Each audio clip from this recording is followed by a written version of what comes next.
Breaking news. తెలంగాణలో municipal ఎన్నికల ప్రచారం ఈ రోజుతో ముగిసింది. అయితే ఈరోజు ప్రచారం ముగిసిన తర్వాత జడ్చర్ల లోకల్గా ఏర్పాటు చేసిన ప్రెస్ సమావేశంలో ఎమ్మెల్యే అనిరుద్ రెడ్డి పవన్ కళ్యాణ్ ఉద్దేశించి కాస్త కొంత అంటే పవన్ కళ్యాణ్ ఉద్దేశించి ఆయన వ్యాఖ్యలు చేశారు. అది కాస్త దిగ్భ్రాంతికరంగా ఉన్నాయని చెప్పవచ్చు. ఎందుకంటే ఆయనకు సరైన ప్రొడ్యూసర్ దొరికారు.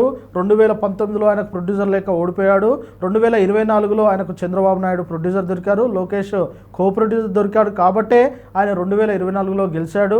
ఇక ఇప్పుడు వారిద్దరి పని కూడా అయిపోయింది. మరొక ప్రొడ్యూసర్ని వెతికాడు మోడీ. ఇప్పుడు పెద్ద ప్రొడ్యూసర్ బడా ప్రొడ్యూసర్ మోడీ వెతికారు. ఇది 1000 కోట్ల బడ్జెట్. కానీ అప్పుడప్పుడు 1000 కోట్ల బడ్జెట్ సినిమా కూడా 50 కోట్లు కూడా వసూలు చేయదు. మరి పవన్ కళ్యాణ్ సైతం ఇప్పుడు 1000 కోట్ల బడ్జెట్తో మరొక సినిమా తీయాలనుకుంటున్నారు సౌత్లో మొత్తానికి. మరి ఆ సినిమా ఫ్లాప్ అవుతుందా హిట్ అవుతుందా అనేది మనం రానున్న రోజుల్లో తెలుసుకోవచ్చు. కానీ ఇప్పుడు తెలంగాణ రాజకీయాల్లో పవన్ కళ్యాణ్ వేలు పెడతా ఉన్నాడు. పవన్ కళ్యాణ్ ఎలాంటి ఆలోచనతో వేలు పెడతా ఉన్నారు? ఎందుకంటే పవన్ కళ్యాణ్ తెలంగాణను అవమానించిన విషయం తెలంగాణ వాదులు, తెలంగాణ రాజకీయ నాయకులు ఎవరు మర్చిపోలేదు. దిష్టి తగిలింది అని చెప్పేసి కోనసీమకు తెలంగాణ వాదుల దిష్టి తగిలిందని ఈరోజు అంటే ఇటీవల మాట్లాడి ఇప్పుడు తెలంగాణలో జనసేన పార్టీ ఎలా పోటీ చేస్తుంది అని చెప్పేసి ఆయన అయితే మాట్లాడారు. తెలంగాణలో పోటీ చేయాలంటే ముందు తెలంగాణ ప్రజలకు, తెలంగాణ రాజకీయ నాయకులకు, తెలంగాణకు ముందు సారీ చెప్పాలి. ఆ తర్వాతే జనసేన పార్టీ పోటీ చేయాలి. అట్లా అయితేనే జనసేన పార్టీకి ఇక్కడ ఓట్లు పడతాయి, దానికి డిపాజిట్లు దక్కుతాయి. లేదంటే పవన్ కళ్యాణ్ అబాస్పాలు అవుతారని చెప్పేసి అనిరుద్ రెడ్డి అయితే మాట్లాడారు. మొత్తానికి జడ్చర్ల ఎమ్మెల్యే అనిరుద్ రెడ్డి గతంలో కూడా పవన్ కళ్యాణ్ ఉద్దేశించి అనేకమైన మాటలు మాట్లాడారు. నేను పవన్ కళ్యాణ్ అభిమానిని, ఆయన సినిమాలు చాలా వరకు చూశాను. కానీ ఇప్పుడు రాజకీయాల దృష్ట్యా ఆయన తెలంగాణను అవమానించడం కరెక్ట్ కాదని చెప్పేసి ఆయన వ్యాఖ్యానించారు.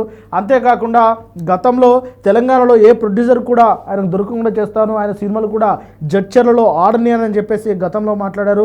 ఇప్పుడు కూడా అదేవిధంగా మాట్లాడుతూ ఉన్నారు. తెలంగాణలో పవన్ కళ్యాణ్ పోటీ చేయాలంటే ముందు తెలంగాణకు సారీ చెప్పాలి అని చెప్పేసి ఆయన అయితే మాట్లాడారు. అంతేకాకుండా అక్కడ కాస్త సెటరికల్గా కూడా ఆయన వ్యాఖ్యానించారు.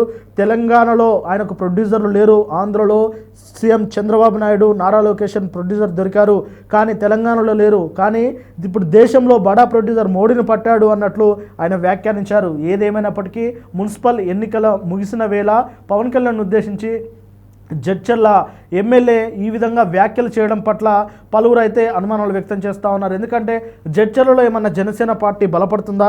జనసేన అభ్యర్థులు ఏమైనా బలంగా ఉన్నారా?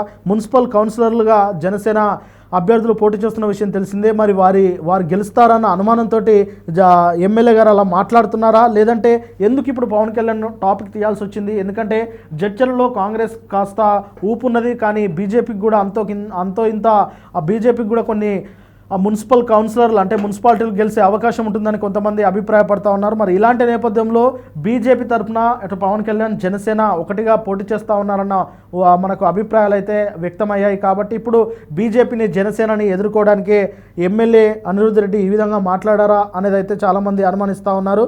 ఏదేమైనప్పటికీ ఈరోజు మున్సిపల్ ఎన్నికల ప్రచారం ముగిసింది. ఇక రేపు ఒకరోజు గ్యాప్ తోటి ఎల్లుండి ఉదయం 7 గంటల నుంచి పోలింగ్ అనేది నిర్వహించబడుతూ ఉన్నది. ఇక ఫిబ్రవరి 13న రిజల్ట్ రానున్నాయి. మరి ఆ ఫలితాలు ఎలా ఉండబోతున్నాయి అనేది వేచి చూద్దాం.